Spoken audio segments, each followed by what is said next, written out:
पिछली क्लास में हमने पढ़ा है समता का अधिकार। आर्टिकल 14 से 18 तक हमने क्या पढ़ा था? समता का अधिकार।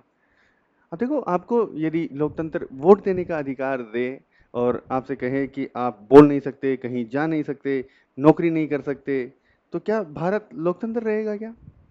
तो इन सारी चीज़ों को देखते हुए सबसे पहले लोक अपने जो संविधान है उसके अंदर हमारे जो संविधान निर्माता है उन्होंने क्या किया? पहले तो समझाया कि स्टेट क्या चीज़ है। स्टेट समझाने के बाद में उन्होंने बताया कि भैया समता का आपको अधिकार मिला हुआ है, जिसके अंदर आपको आपने देखा कि अस्पृश्यता का अंत हुआ 17 आर्टिकल 17 में, 18 के अंदर आपके उपाधियों का अंत हुआ, 16 में आपको रोजगार के लिए आपको समानता का अधिकार मिला है। शिक्षा में आर्टिकल 15 के तहत आपको अधिकार मिला है। उसके अलावा जो आर्टिकल 14 था उसके लिए उसके अंदर विधि के समक्ष समता और विधि का समान संरक्षण, ये अधिकार आपको मिले हुए हैं। तो ये सारी चीज़ें हमने बात कर ली थी पिछली क्लास में। आज हम स्वतंत्रता का अधिकार पढ़ने वाले हैं, जो कि आर्टिकल 19 से आर्टिकल 22 तक दिया हुआ है। अब देखो, ये जो स्वतंत्रता का अधिकार है इसको आप कैसे याद रखोगे? सबसे पहले तो हम इसका मोटा मोटा देखेंगे कि ये जो आर्टिकल्स है उसके अंदर इनकी मेन थीम क्या है, फिर इनको हम डिटेल में पढ़ने वाले हैं। तो संविधान पहले तो क्या कहता है? सब बराबर है। फिर कहता है कि अब बराबरी मिलने के बाद में आप जो है स्वतंत्र भी रहो। अगर बराबरी हो लेकिन स्वतंत्रता नहीं हो तो लोकतंत्र तो अधूरा होगा ना। तो मान लो सरकार कहे कि आप सरकार की आलोचना नहीं कर सकते, विरोध प्रदर्शन नहीं कर सकते, कहीं भी जाकर नहीं रह सकते, अपने पसंद का व्यापार नहीं कर सकते। ऐसे देश में चुनाव तो हो सकते हैं लेकिन वहां पर लोकतंत्र नहीं होगा। इसलिए स्वतंत्रता लोकतंत्र की रीढ़ की हड्डी है। तो भारतीय संविधान भाग 3 जो हम पढ़ रहे हैं, जिसे मैग्ना कार्टा कहते हैं, इसके अंतर्गत 19, 20, 21, 21A और 22 आर्टिकल जो है स्वतंत्रता अधिकार के अंदर आते हैं। ये नागरिकों को मानसिक, शारीरिक और बौद्धिक रूप से स्वतंत्र रहकर एक गरिमापूर्ण जीवन जीने की सर्वोच्च गारंटी प्रदान करते हैं। और जो आर्टिकल 19 है इसके अंदर नागरिकों को, जो नागरिक मतलब हमारे जो भारत के नागरिक है, सिर्फ उन्हीं को है 19वां आर्टिकल की जो स्वतंत्रताएं हैं वो सिर्फ भारत के नागरिकों के लिए है। तो ये नागरिकों को 6 लोकतांत्रिक गारंटी या स्वतंत्रता की गारंटी प्रदान करता है। अब आप याद रखो इसको कि आपको अभिव्यक्ति मतलब बोलना, फिर सभा करना, संघ बनाना, और आपके संचरण मतलब घूमना, बसना और आपके व्यवसाय करने के, ये 6 महत्वपूर्ण गारंटी देता है। एक 7वीं स्वतंत्रता और थी, जो आपके संपत्ति का जो अधिकार था उसको यहाँ से मूल अधिकार से हटाकर संवैधानिक अधिकार बना दिया गया है। संपत्ति का अधिकार 300A जो आर्टिकल है संविधान का, उसके अंदर इसको रखा गया है। फिर आगे है आर्टिकल 20। आर्टिकल 20 में ऐसा है कि यदि सरकार आपको अपराधी मानती है तो वह आपकी इच्छा से कुछ भी नहीं कर सकती। ये कहता है आर्टिकल 20 कि अपराधी के भी कुछ संवैधानिक अधिकार है। राज्य की मनमानी कार्रवाई से बचाते हुए नागरिकों को अपराधों के लिए दोष सिद्धि के संबंध में सुरक्षा और कानूनी संरक्षण प्रदान करता है आर्टिकल 20। अब आर्टिकल 21। आर्टिकल 21 क्या है? प्राण और दैहिक स्वतंत्रता। ये भारतीय संविधान का सबसे शक्तिशाली अनुच्छेद माना जाता है। इसमें सिर्फ जीने का अधिकार नहीं बल्कि गरिमा के साथ जीने का अधिकार है। कोर्ट ने इसको सबसे ज्यादा यदि किसी आर्टिकल को एक्सप्लेन किया है तो आर्टिकल 21 को एक्सप्लेन किया है, और आज भी एक्सप्लेन कर रहा है और आगे भी अपना सुप्रीम कोर्ट इसको एक्सप्लेन करता रहेगा। तो इस अनुच्छेद में सुप्रीम कोर्ट ने बहुत सारे अधिकार बताए हैं कि ये भी है वो भी है, जैसे प्राइवेसी हो गया, आपका क्लीन इन्वायरमेंट हो गया, है ना, और बहुत सारी चीज़ें आपके अभी इंटरनेट भी आपके आर्टिकल 21 के तहत प्राण और दैहिक स्वतंत्रता के अंदर आता है ना। फिर जोड़ा गया संविधान संशोधन, 86वां संविधान संशोधन किया गया 2002 में, अटल जी की सरकार थी और उन्होंने शिक्षा को मूल अधिकारों में जोड़ दिया। जो कि आपके 6 से 14 वर्ष के बच्चे हैं उनको बुनियादी शिक्षा मुफ्त में देने की बात करता है। निःशुल्क और अनिवार्य शिक्षा के तहत ये जोड़ा गया है। इसके बाद आता है आर्टिकल 22। यदि आपको पुलिस गिरफ्तार करती है तो उसके भी कुछ नियम हैं। भाई कारण बताना होगा, फिर आपको वकील करने का अधिकार होगा कि आपका वकील बात कर सकें, और 24 घंटे के अंदर आपको मजिस्ट्रेट के सामने पेश किया जाना पड़ेगा। तो चलो अब हम इनको डिटेल में पढ़ लेते हैं। आगे है नागरिक स्वतंत्रता का चार्टर अनुच्छेद 19। ये जो अनुच्छेद 19 है, ये मैंने आपको बताया कि सिर्फ भारत के नागरिकों को ही उपलब्ध है, जो विदेशी नागरिक है उनके लिए ये नहीं है। मैंने ये भी आपको बताया कि कुल जो संविधान के अंदर मूल अधिकारों में आर्टिकल 19 के तहत कितनी स्वतंत्रताएं थी आपको? 7 थी। लेकिन संविधान संशोधन किया 44वां 1978, उसमें संपत्ति के अर्जन और धारण और वहन की जो स्वतंत्रता थी 19(1) एक्ट के तहत, उसको मूल अधिकार से हटा के कहाँ रख दिया? 300A आर्टिकल में। अच्छा, ऐसा क्यों किया? क्योंकि भैया आप जैसे आपकी ज़मीन है और सरकार को कोई डेवलपमेंट का काम करना है, विकास का कोई काम करना है, और वो ज़मीन यदि आपकी उसके अंदर आती है तो आप तो कोर्ट में चले जाओगे कि मैं तो ये ज़मीन नहीं दूंगा। ऐसे में विकास कार्य तो हो ही नहीं पाएंगे। तो इसलिए उसको यहाँ से हटाकर वहाँ पर रख दिया है। तो ये जो 6 स्वतंत्रताएं हैं वो हम पढ़ने वाले हैं। पहला है 19(1)(a) वाक और अभिव्यक्ति की स्वतंत्रता, अपने विचारों को स्वतंत्र रूप से व्यक्त करने का अधिकार। क्या मतलब है इसका? कि आप जो सोचते हो उसे कानून की सीमा में रहकर व्यक्त कर सकते हो, बोल सकते हो, है ना? केवल बोलना ही नहीं है, आप लिखना, चित्र बनाना, आपके फिल्म बनाना, सोशल मीडिया पर विचार रखना, सब कुछ इसके अंदर शामिल है, जो हम आगे और देखेंगे। 19(1)(b) के अंदर क्या है? शांतिपूर्ण सम्मेलन करना। शांतिपूर्ण और निरायुध मतलब बिना हथियारों के सम्मेलन की स्वतंत्रता है। लोग मिलकर प्रदर्शन कर सकते हैं, लेकिन शांतिपूर्ण होना चाहिए, हथियार नहीं होने चाहिए। जैसे अभी जैन जी का प्रोटेस्ट हुआ तो वो शांतिपूर्ण किया, शांतिपूर्ण आप कर सकते हो। 19(1)(c) जो है संघीय सहकारी समिति बनाने की स्वतंत्रता इसके अंदर दी गई है। आप पॉलिटिकल पार्टी बना सकते हो, ट्रेड यूनियन बना सकते हो, एनजीओ बना सकते हो, क्लब, सोसाइटी, कोऑपरेटिव सोसाइटी, ये सब इसी के अंदर आते हैं। आप ये सब चीज़ें बना सकते हो। फिर आपके 19(1)(d) जो है उसके अंदर क्या है कि पूरे भारत में आपको घूमने की, संचरण मतलब घूमने की आपको स्वतंत्रता मिलती है। फिर आर्टिकल 19(1)(e) जो है वो निवास और बसने की स्वतंत्रता देता है। भारत के किसी भी भाग में निवास करने, बस जाने की स्वतंत्रता आपको मिलती है। फिर आपके 19(1)(g) है वो कहता है व्यापार और कारोबार की स्वतंत्रता, कोई भी वृत्ति, उपजीविका, व्यापार या कारोबार करने की स्वतंत्रता। मतलब सरकार नहीं तय करेगी कि आप टीचर बनोगे, एडवोकेट बनोगे, या फिर बिजनेसमैन बनोगे, डॉक्टर बनोगे। ये डिसीजन किसका होगा? ये आपका डिसीजन होगा। हाँ, कुछ व्यवसाय ऐसे हैं जिसके अंदर आप, सरकार जो है आपकी योग्यता तय कर सकती है कि आपके पास ये योग्यता होगी तो ही आप ये काम कर सकते हो। आगे हम देखेंगे, है ना? तो इसको आप याद कैसे रख सकते हो? आप इसको साम आरपी से याद रख सकते हो। S speech, A assembly, A association, M movement, R residency, P से प्रोफेशन। ठीक है? वाक और अभिव्यक्ति, शांतिपूर्ण सम्मेलन, संगम, आबाद संचरण, निवास, बसना, व्यापार, वृत्ति। इसके अलावा एक और ट्रिक है इसको याद रखने की। मान लो आप कहीं पे गए, आपने वहाँ जाके अपनी एक स्पीच दी तो वहाँ पर लोग आए, है ना? आपने सम्मेलन किया तो वहाँ पर आपने सम्मेलन के अंदर जो लोग आए उनमें से बना लिया एक संघ बना। तो फिर आप क्या करने लग गए? वहाँ से घूमना शुरू कर दिए। फिर आप कहीं पे पहुँचे और वहाँ जाके बस गए। जहाँ पे बस गए तो आपको खर्चा पानी चाहिए होगा, तो वहीं पर आप क्या करने लग गए? बिजनेस करने लग गए। तो इस तरह से एक कहानी बना के भी आप याद कर सकते हो कि सबसे पहले आप बोलना शुरू किए, बोलेंगे तो आपको सुनने वाले आएंगे, सुनने वाले आए, उनके साथ में आपने संघ बना लिया, संघ बनाया, फिर आप निकल गए घूमने, घूमने निकले, थके तो कहीं पर बस गए, बसे तो अब आपको भैया कमाना भी पड़ेगा। तो इस तरह से आप इनको याद रख सकते हैं। अब जो 19(1)(a) है उसको आप और डिटेल में यहाँ पर समझोगे। 19(1)(a) क्या कहता है? वाक और अभिव्यक्ति की स्वतंत्रता।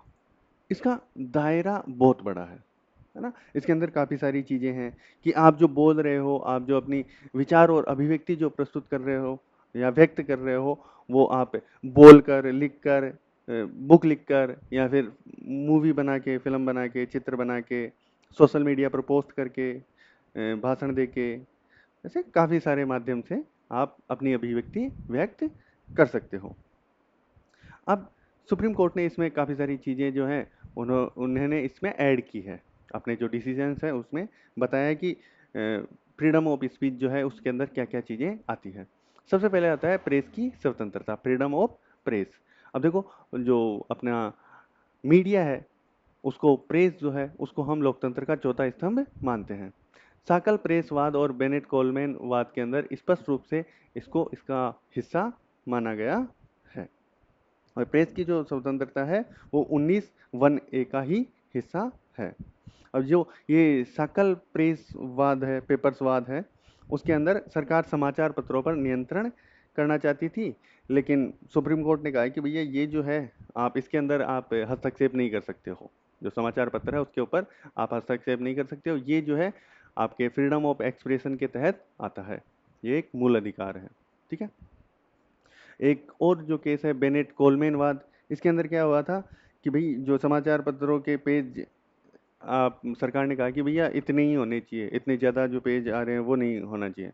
तो कोर्ट ने फिर से कहा कि भैया ऐसा तो नहीं होगा, फ्रीडम ऑफ एक्सप्रेशन के तहत आता है और आप जो है इसको सीमित नहीं कर सकते कि कितने पेपर आएंगे, आप उसके बारे में बोलेंगे नहीं बोलेंगे, बिल्कुल वो बोलेंगे क्योंकि उनको ये अधिकार है।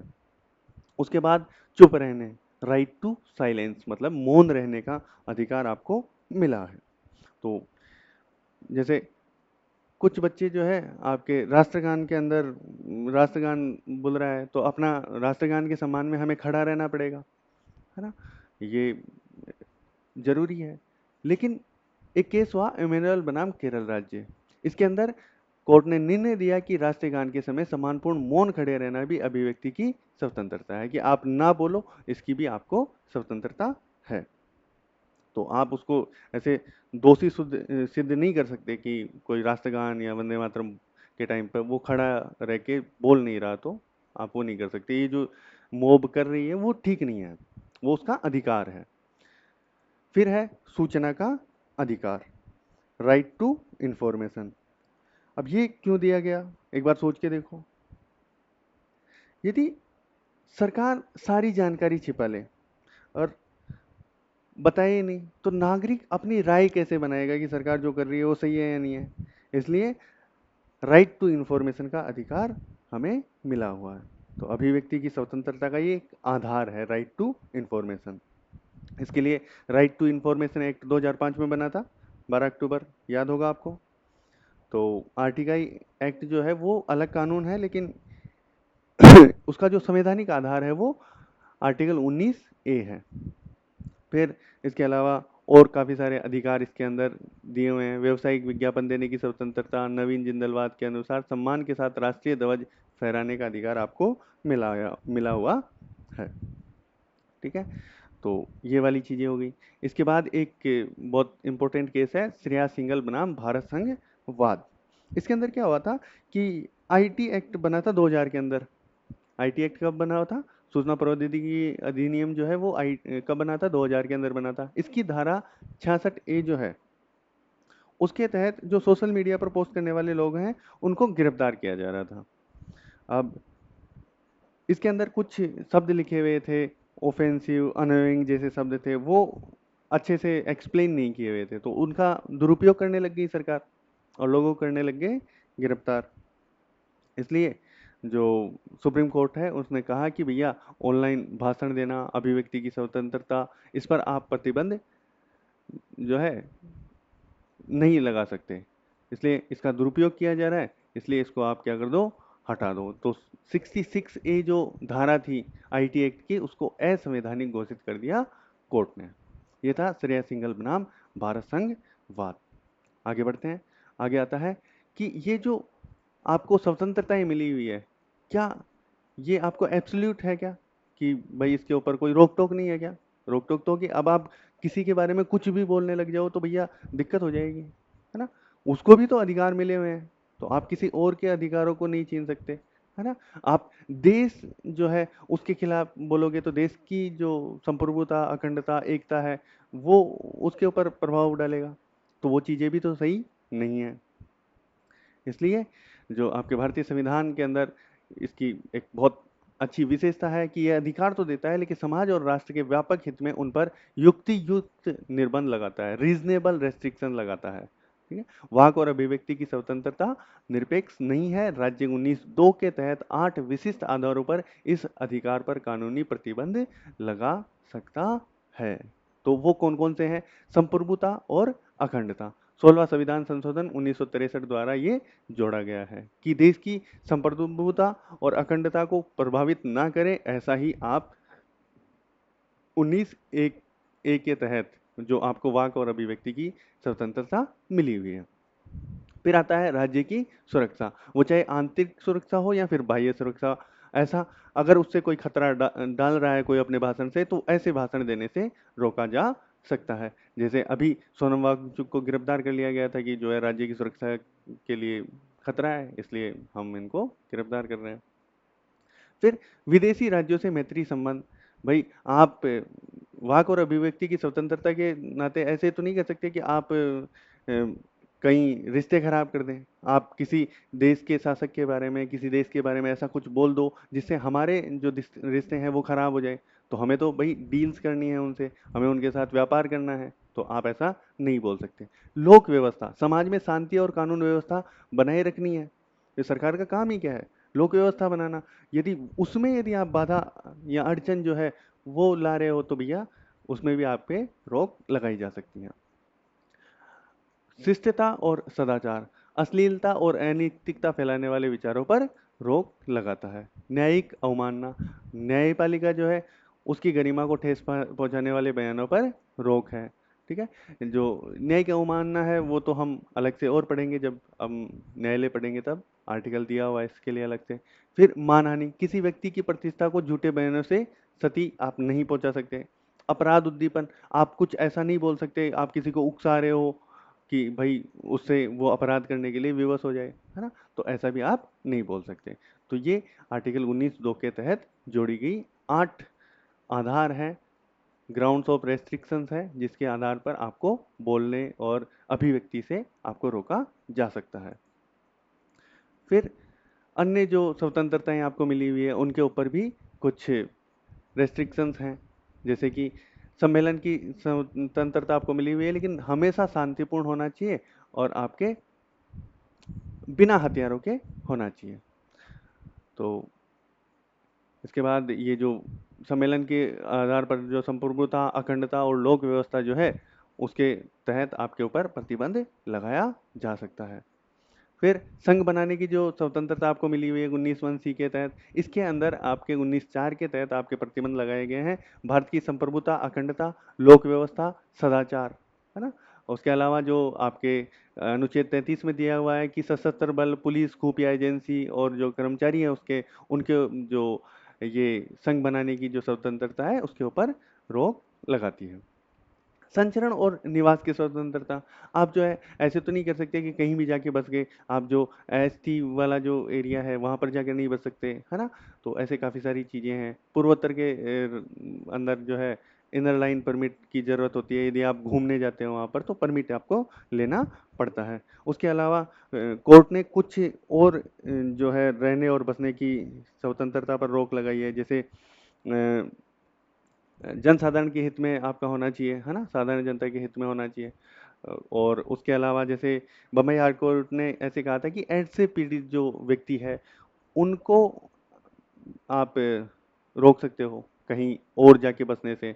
कोई आदतन अपराधी है तो उसको आप रोक सकते हो कहीं जाकर बसने से। फिर 19(6) के तहत आपके जो व्यापार और वृत्ति की जो स्वतंत्रता है उसके ऊपर रोक लगाता है, जनसाधारण के हित में। और तकनीकी पेशेवर योग्यता अनिवार्य है ना, आपको किसी काम के लिए योग्यता जो है वो अनिवार्य की जा सकती है। राज्य अपना पूर्ण या आंशिक एकाधिकार स्थापित कर सकता है, मतलब इसके ऊपर एकाधिकार जो है लगा सकता है राज्य। अब ये जो है केवल नागरिकों को उपलब्ध है, जो आर्टिकल 19 है वो सिर्फ नागरिकों को उपलब्ध है, किसी कंपनी को ये उपलब्ध नहीं है। ठीक है, तो ये था हमारा आर्टिकल 19 जो हमने पढ़ लिया है। अब आगे चलते हैं आर्टिकल 20 पर, अभियुक्तों के कानूनी अधिकार। अनुच्छेद 20 अपराधों के लिए दोष सिद्धि के संबंध में संरक्षण प्रदान करता है, ये हम बात कर चुके हैं। इसकी प्रकृति इतनी महत्वपूर्ण है कि 44वें संविधान संशोधन के बाद इसे राष्ट्रीय आपातकाल के दौरान भी निलंबित नहीं किया जा सकता। ये राज्य की मनमानी दंडात्मक कार्रवाई के खिलाफ एक मजबूत ढाल है। अब देखो ऐसा होता है कि जैसे इमरजेंसी लगा देते थे तो जो मूल अधिकार थे वो अपने आप ही वो रोक देते थे, राष्ट्रपति अपना एक आदेश जारी करके कि भाई आपसे आज से मूल अधिकार जो है वो लागू नहीं होंगे, आपको नहीं मिल रहे वो मूल अधिकार। लेकिन जब मोरारजी देसाई की जो सरकार आई तो उसने कहा कि नहीं, ये तो गलत है, आपको कुछ जो मूल अधिकार है वो तो आपको मिलने ही चाहिए। तो उसके तहत जो आर्टिकल 20 है वो भी आता है। अच्छा, इसके अंदर क्या क्या चीजें दी हुई है आर्टिकल 20 के लिए? अपराधों के लिए जो दोष सिद्धि के संबंध में संरक्षण जो मिला हुआ है वो क्या क्या है? इसके अंदर पहली जो बात लिखी हुई है आर्टिकल 20(1) के तहत कि किसी भी व्यक्ति को उसी कानून के तहत दंडित किया जा सकता है जो कि उस टाइम पे जब वो अपराध कर रहा था उस टाइम पे अवेलेबल था। यानी कि आपराधिक कानून का भूतलक्षी क्रियान्वयन नहीं कर सकते। जो पहले आपने बाद में जो कानून बनाया उसको पहले के किसी उसकी अपराध के लिए आप सजा नहीं कर सकते। किसी व्यक्ति को तब तक दोषी नहीं ठहराया जा सकता जब तक उसने किसी ऐसे कानून का उल्लंघन न किया हो जो अपराध के समय लागू था। अपराध के समय तय की गई कानूनी सजा से अधिक सजा नहीं दी जा सकती। अब ये संरक्षण केवल आपराधिक कानूनों पर लागू होता है, दीवानी और जो कर कानूनों पर नहीं लागू होता। ठीक है, तो ये है 20(1) के अंदर। दूसरा है दोहरे दंड से मुक्ति। भाई आपको एक ही अपराध के लिए 2 बार सजा नहीं दे सकते, लेकिन एक बात ये और है कि भाई जो आपके विभागीय कार्रवाई जो है वो अलग से की जा सकती है। जैसे आपने कोई अपराध कर दिया, अब आपको अपराध की कोर्ट सजा देगा, वो एक अपराध के लिए एक ही सजा दे सकता है। लेकिन आप कहीं पे नौकरी कर रहे हो तो आपको नौकरी से निकाला जा सकता है उस अपराध के लिए, तो वो इसके अंदर शामिल नहीं है। किसी भी व्यक्ति को एक ही अपराध के लिए एक से अधिक बार अदालती प्रक्रिया द्वारा अभियोजित और दंडित नहीं किया जा सकता। न्याय प्रणाली में इस सिद्धांत को क्या कहते हैं? Double jeopardy. तो ये जो डबल जियोपार्डी है उससे संरक्षण मिल रहा है। यह संरक्षण केवल अदालतों या न्यायिक अधिकरणों के लिए है, ये विभागीय या प्रशासनिक कार्रवाई पर लागू नहीं होता। तो ये बात मैं आपको बता चुका हूं। फिर अपने विरुद्ध गवाही देने से निषेध, मतलब किसी भी अपराधी को अपराध के लिए आप खुद के खिलाफ जो है गवाही देने के लिए बाध्य नहीं कर सकते हो। आप नहीं कह सकते कि भाई आप खुद के खिलाफ गवाही दो और अपना जुर्म जो है वो कबूल करो, उसको मजबूर नहीं कर सकते। किसी अपराध के आरोपी व्यक्ति को स्वयं के विरुद्ध गवाही देने या जुर्म कबूल करने के लिए मजबूर नहीं किया जा सकता। एक केस हुआ था सेल्वी बनाम कर्नाटकवाद, जिसके अंदर नार्को टेस्ट, ब्रेन मैपिंग और लाई डिटेक्टर टेस्ट को आरोपी की सहमति के बिना न्यायालय के साक्ष्य के रूप में स्वीकार नहीं किया जा सकता, ऐसा कोर्ट ने कहा था। ठीक है, तो ये थी हमारी आर्टिकल 20 के तहत स्वतंत्रताएं। उसके बाद आर्टिकल 21 जो कि बहुत लंबा चौड़ा एक अधिकार हमें मिला हुआ है। आर्टिकल 21 में बहुत सिंपल सी बात लिखी हुई थी, प्राण और दैहिक स्वतंत्रता। जो मेन बात लिखी हुई थी वो क्या लिखी हुई थी? किसी व्यक्ति को प्राण या दैहिक स्वतंत्रता से विधि द्वारा स्थापित प्रक्रिया के अनुसार ही वंचित किया जाएगा, अन्यथा नहीं। तो इसके बारे में और क्या क्या लिखा हुआ है? हाँ ठीक है, तो एक गोपालन बनाम मद्रास राज्य और मेनका गांधी बनाम भारत संघ, ये 2 केस आए थे, इनके तहत इसकी एक्सप्लेनेशन की गई थी, है ना? क्या कहा गया क्या नहीं कहा गया वो सारी चीजें हम देखेंगे। अब देखो एक गोपालन वाद जो हुआ मद्रास राज्य वाला, उसके अंदर क्या हुआ कि जो 21 है आर्टिकल 21, इसकी एक संकीर्ण व्याख्या की गई। उसमें कहा गया कि भैया इसमें विधि द्वारा स्थापित प्रक्रिया का मतलब है कि न्यायपालिका केवल कार्यपालिका के जो स्वेच्छाचारी कार्य हैं, है ना, सिर्फ उनकी समीक्षा कर सकती है। विधायिका के जो स्वेच्छाचारी कार्य हैं उनकी आप व्याख्या नहीं कर सकते। ये है विधि द्वारा स्थापित प्रक्रिया। कौन सी है? विधि द्वारा स्थापित प्रक्रिया। तो जो कि कहाँ पे है? ब्रिटेन और जापान में। तो विधि द्वारा स्थापित प्रक्रिया जो है वो कहाँ से ली गई है? जापान से ली गई है, सोर्सेज में हमने पढ़ा था। अब इसके अंदर क्या कहा इसने कि भैया आपके जो विधायिका है उसकी समीक्षा नहीं कर सकती, और जो आपकी एग्जीक्यूटिव है कार्यपालिका जो है उसकी ये व्याख्या कर सकता है कोर्ट। और न्यायालय ने क्या कहा और कि प्राण और जो दैहिक स्वतंत्रता है, इसका जो अधिकार आपको मिला हुआ है, उसमें जीवन जीने का मतलब क्या है, वो ये कहा कि जीवित रहना और बंधक नहीं बनाया जाना, यानी कि किसी को भी जीवन से वंचित नहीं किया जा सकता, ऐसा इसने कहा था। तो इसमें ये संकुचित दृष्टिकोण था, है ना, नैरो इंटरप्रिटेशन किया था। केवल कार्यपालिका के मनमाने रवैये के खिलाफ सुरक्षा है। विधायिका कानून बनाकर किसी का भी जीवन या स्वतंत्रता छीन सकती है, चाहे वह कानून कितना भी अनुचित हो, ऐसा कहा गया AK गोपालन बनाम मद्रास राज्य में। तो भैया इसमें तो ये कह दिया गया कि भाई आपके राज्य सरकार है वो मनमाने ढंग से कोई भी कानून बना देगी और आपको दोषी सिद्ध करके और सजा दे देगी। तो ये तो सही चीज नहीं है, ये तो आपकी स्वतंत्रता छीनी जा रही है। इसलिए फिर मेनका गांधी थी, मेनका गांधी को विदेश जाना था, मेनका गांधी बीजेपी में थी, बीजेपी उस टाइम पे नहीं थी लेकिन जो जनता दल था उसमें थी। अब कांग्रेस जो है उसको जाना नहीं देना चाहती थी, वो गई कोर्ट में। कोर्ट में गई तो कोर्ट ने जो पहले जो निर्णय दिया था उसको इसके अंदर उल्टा कर दिया। अपनी गलती का कोर्ट को एहसास हुआ और दोबारा से एक्सप्लेन किया कि भैया ये चीज है क्या, जीवन जीने का अधिकार। अब इसने व्यापक दृष्टिकोण अपनाया, इसको और ब्रॉड वे में एक्सप्लेन किया।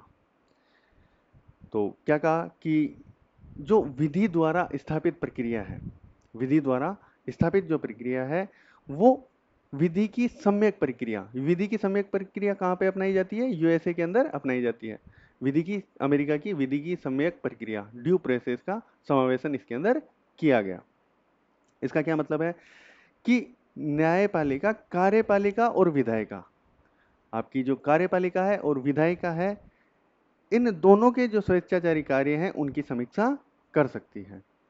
यानी कि कानून अनुचित हो, अन्यायपूर्ण हो, अतार्किक हो और ये नैसर्गिक जो न्याय है उसके खिलाफ हो तो न्यायपालिका उसकी क्या करेगी, समीक्षा करेगी।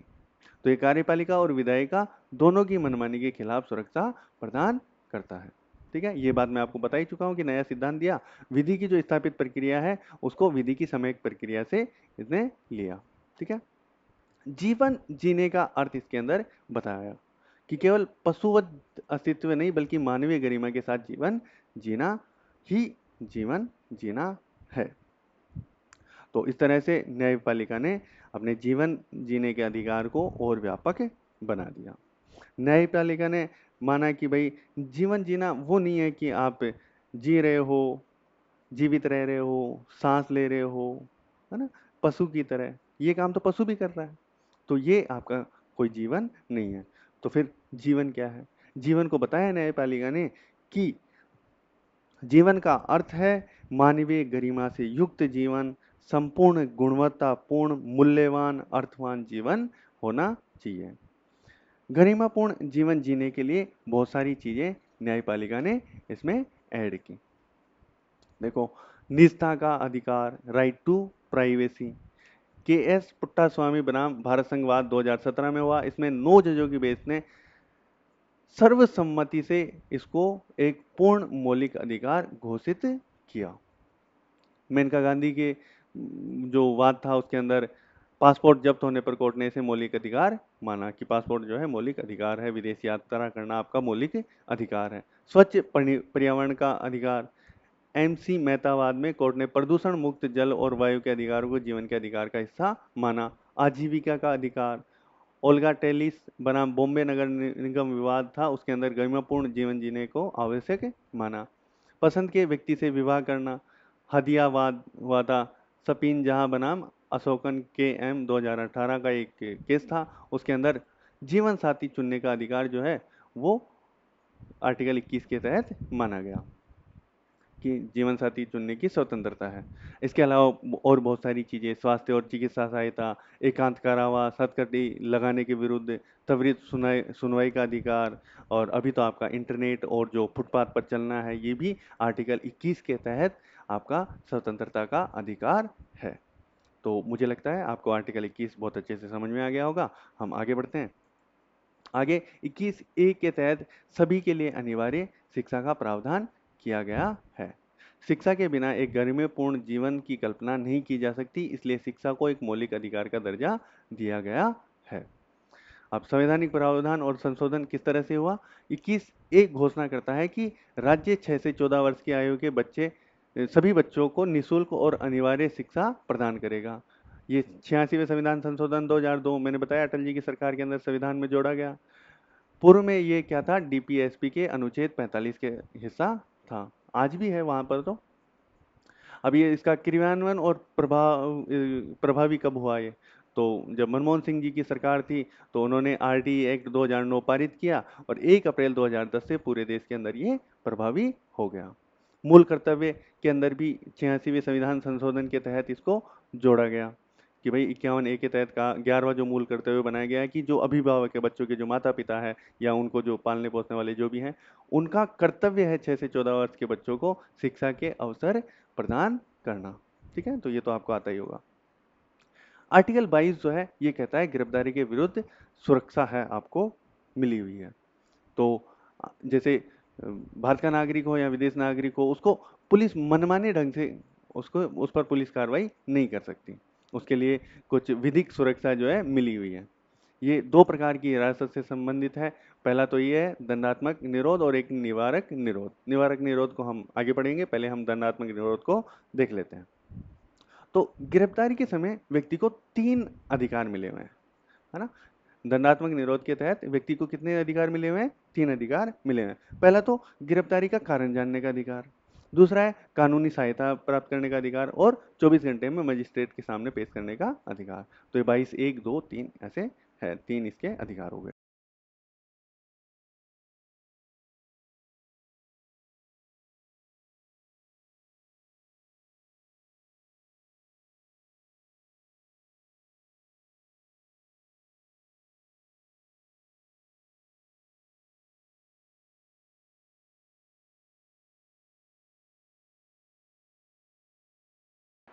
पहला है गिरफ्तारी के कारणों को जानने का अधिकार।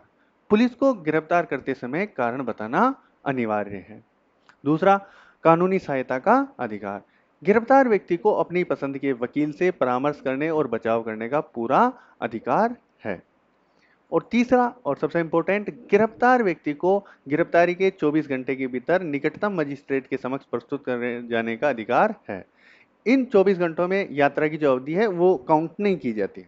जैसे गिरफ्तार किया गुजरात में और मजिस्ट्रेट के पास पेश करना है उत्तर प्रदेश में, तो भाई इतना टाइम तो वहां से आने जाने में कितना सारा टाइम लग जाएगा, तो वो वाला काउंट नहीं किया जाएगा। उसे छोड़कर जो बाकी टाइम है वो 24 घंटे के अंदर।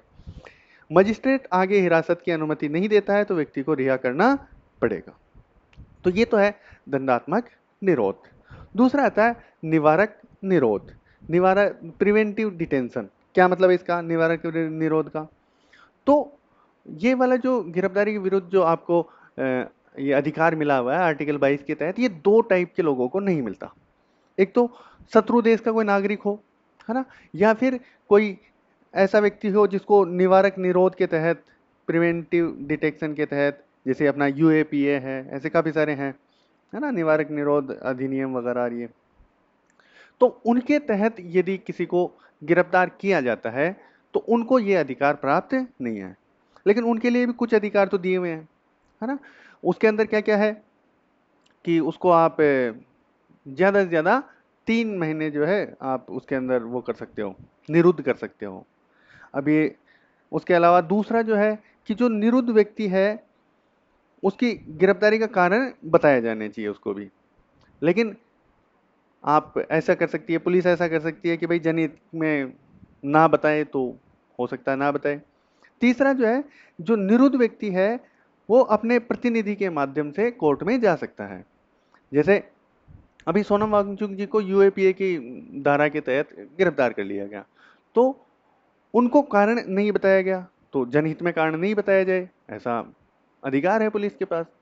दूसरा, जैसे उनको वकील जो है करने की अनुमति थी, तो उनका वकील कोर्ट में गया, कोर्ट ने फिर जो किया वो आपके सामने है ही।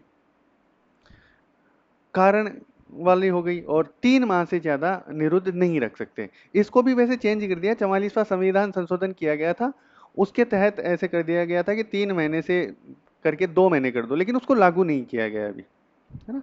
तो ये जो अपना ये निवारक निरोध कानून है वो बना कौन कौन सकता है? संसद भी बना सकती है, और अपने जो स्टेट है वो भी बना सकती है। तो निवारक निरोध के अंदर क्या है? ये एक असाधारण प्रक्रिया है, इसमें बिना किसी अदालती सुनवाई के केवल इस आशंका या संदेह पर किसी व्यक्ति को हिरासत में नहीं लिया जा सकता है कि वह भविष्य में कोई अपराध कर सकता है या सार्वजनिक व्यवस्था और राष्ट्रीय सुरक्षा को नुकसान पहुंचा सकता है। तो ये वाली चीज हो गई कि आपके पास एक तो अधिकार मिला हुआ है कॉमन मैन के लिए, कोई भी जो नागरिक है उसको आप गिरफ्तार करते टाइम पे गिरफ्तारी का कारण जानने का अधिकार है, कानूनी सहायता का, मजिस्ट्रेट के सामने 24 घंटे में पेश करने का, ये सारे अधिकार हैं।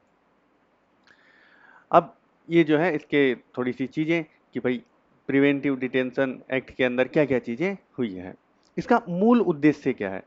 जो निवारक निरोध के तहत जो आपने गिरफ्तार किया है किसी को, जो अभी मैं आपको बता रहा था कि व्यक्ति को अपने पिछले अपराध की सजा देना नहीं बल्कि उसे भविष्य में अपराध करने से रोकना है, ठीक है। तो संदेह के आधार पर गिरफ्तार कर रहे थे, मैंने बताया।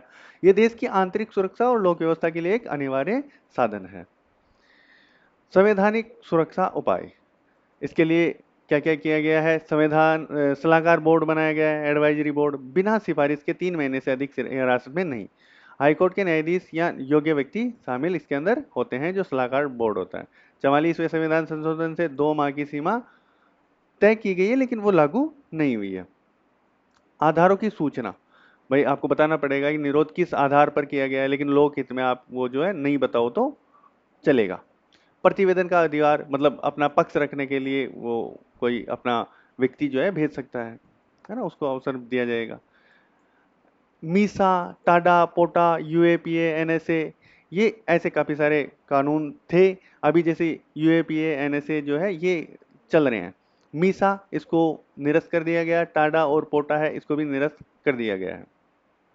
अब गैर कानूनी गतिविधियां रोकथाम अधिनियम यूएपीए जो है वर्तमान में आतंकवादी और देशद्रोही गतिविधियों को रोकने हेतु एक सबसे कड़ा और प्रभावी अधिनियम है। राष्ट्रीय सुरक्षा कानून जो एनएसए, ये भी अभी तक चल रहा है। लोक व्यवस्था और देश की सुरक्षा सुनिश्चित करने हेतु अधिकारियों को निवारक हिरासत का व्यापक अधिकार देता है। तो ये है आपके आर्टिकल 22। और अब जो आपातकाल के अंदर जो मौलिक अधिकार है उनके साथ क्या होता है, वो सारी चीजें हम देख लेते हैं। राष्ट्रीय आपातकाल, जैसे 352 के तहत राष्ट्रीय आपातकाल लगाया जाता है, उसके तहत उसके दौरान जो मौलिक अधिकार है उसके ऊपर क्या क्या फर्क पड़ता है, वो 358 और 359 में बताया गया है। तो आर्टिकल 358 कहता है कि स्वतः स्थगन हो जाएगा यदि बाह्य आपातकाल है, मतलब कोई युद्ध हो जाए या फिर बाह्य आक्रमण हो जाए, तो इन इस टाइम पर जो है 19 के तहत जो 6 स्वतंत्रताएं दी गई है वो स्वतः ही निलंबित हो जाएगी, अलग से राष्ट्रपति का आदेश लाने की जरूरत नहीं है। अब दूसरी बात यह है कि यदि सशस्त्र विद्रोह हो जाता है तो अनुच्छेद 19 जो है वो निलंबित नहीं होगा, ये बाद में 44वें संविधान संशोधन के द्वारा जोड़ा गया था। फिर राष्ट्रपति द्वारा निलंबन, ये राष्ट्रपति को अधिकार देता है कि वह आदेश जारी कर आपातकाल के समय अन्य मौलिक अधिकारों के प्रवर्तन एनफोर्समेंट को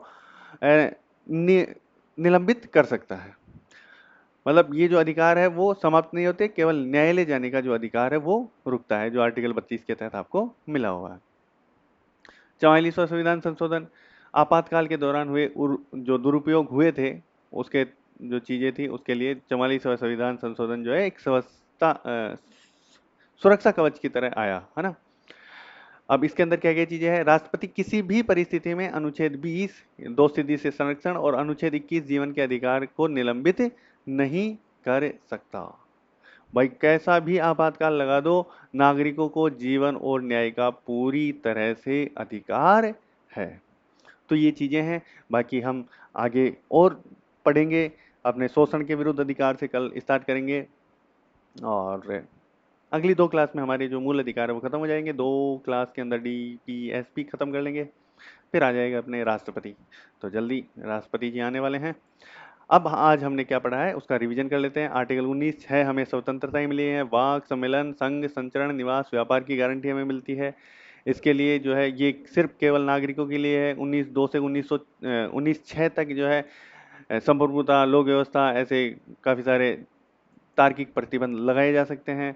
इसके अंदर हमने श्रेया सिंगलवाद पढ़ा था, जिसके अंदर जो धारा 66 थी उसको निरस्त कर दिया गया था। आर्टिकल 20 के तहत जो आप अभियुक्तों को अपराधों के लिए दोष सिद्धि में संरक्षण मिलता है कि आप खुद के खिलाफ गवाही नहीं दे सकते, और वो सारी चीजें केवल क्रिमिनल लॉ पर लागू, दोहरे दंड से मुक्ति, और खुद के खिलाफ गवाही नहीं कर सकता। कार्योत्तर विधि मतलब जो क्रिमिनल लॉ है उसके अंदर जो उस टाइम पे जो मौजूद मौजूद कानून है, जो अपराध किया था उसी के तहत सजा दी जा सकती है, और विभागीय कार्रवाई अलग से की जा सकती है। 44वें संविधान संशोधन के बाद आपातकाल में भी प्रभावी होगा।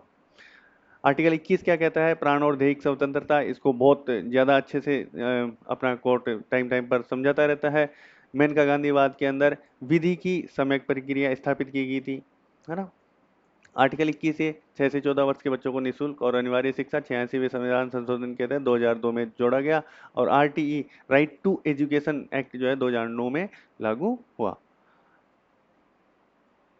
आर्टिकल 22 जो है कि कुछ दशाओं में गिरफ्तारी और निरोध में संरक्षण है, और भाई आपको क्या है, कारण जानने का अधिकार है, आपको वकील से परामर्श लेने का अधिकार है, 24 घंटे के अंदर आपको मजिस्ट्रेट के सामने पेश किया जाएगा। उसके अलावा आपके जो निवारक निरोध कानून है उसके तहत भी यदि किसी को गिरफ्तार किया जाता है तो उसको भी कुछ अधिकार है कि भाई वो आप ज़्यादा से ज़्यादा उसको 3 महीने तक रख सकते हो, और आप जो है कारण बताया जाना चाहिए, लेकिन सरकार चाहे तो जनहित में कारण ना बताए। और तीसरी बात यह है कि भाई वो अपने प्रतिनिधि के माध्यम से न्यायालय में जाके अपील कर सकता है ना। और आपके 44वें संविधान संशोधन के तहत 3 माह को कम करके 2 माह कर दिया गया था, लेकिन उसको लागू नहीं किया गया। तो ये था आज का हमारा मूल अधिकार की दूसरी क्लास। पहली क्लास यदि आपने नहीं देखी तो आप देख लेना, हो सकता है आपके पास नोटिफिकेशन नहीं आया हो, आपको होम पेज पे दिखाई ना दिया हो, क्योंकि कल लेट नाइट वो अपलोड हो पाई थी कुछ कारणों की वजह से। तो ठीक है, thank you for watching, keep learning.